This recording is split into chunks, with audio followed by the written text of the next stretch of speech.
Hi, I'm Jerry Lehman with the New England Fishermen's Stewardship Association. Today I wanted to talk about the new codfish reallocation, or changing the broad stock areas and moving the western Gulf of Maine, now extending it down into broad stock area 521, which will be a reallocation issue to the commercial fisheries. On top of that, the wind energy area that has been announced for the Gulf of Maine too will have a direct impact to the viability of the fisheries and the resource altogether. So allow me to show you how we used to be and where we're going and the plausible effects from this outcome. Here on this chart, everything above my finger, 515, 514, 513, 512, this is the EEZ line or the Hague line. So any codfish, haddock that are caught or above this line would be considered Gulf of Maine cod or Gulf of Maine haddock. Now, if you catch these fish down below the red line in 521, 522, or 526 and 525, it's considered to be Western Georges Bank fish.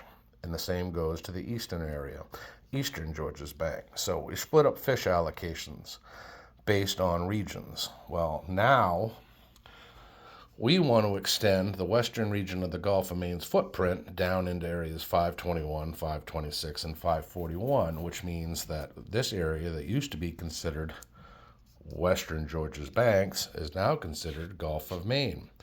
Well, then you got to add on top of the wind energy area is here, labeled in green.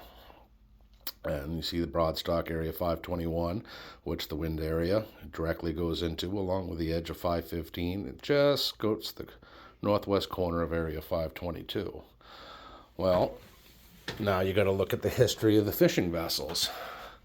Now, this chart shows all vessels from 2009 to 2021 under 65 feet, and these are the summer months, May to October. As you can see, in orange are where the heavier fishing footprints lie. Well, that also means, as you can see, these radiuses are 100 nautical miles out of every major fishing port. And by looking at this, this means Portland, Gloucester, Boston, and New Bedford. Well, these are the summer months, which extends just outside 100 nautical miles, just down east for the most part, and very little effort on Georges. Well, now we jump down to the winter months. Same thing, vessels under 65 feet, November through April, 2009 to 2021. Because of the variances in weather and the winter months and the dangers of the winter and the weather, puts the fleet concentration back to the west because of accessibility from time and effort back to land. Well, what happens when you use up an area like this western region of the wind energy area? Well, now you're going to be concentrating the vessels here into Wilkinsons, Murrays, to Platts.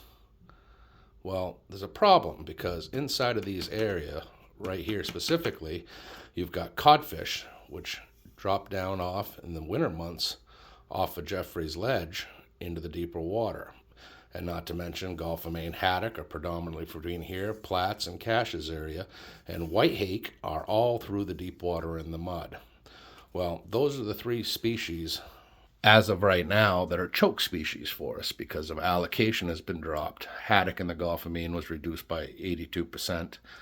White hake was reduced, I believe, another 5%. And codfish have always been an issue for the New England fleet.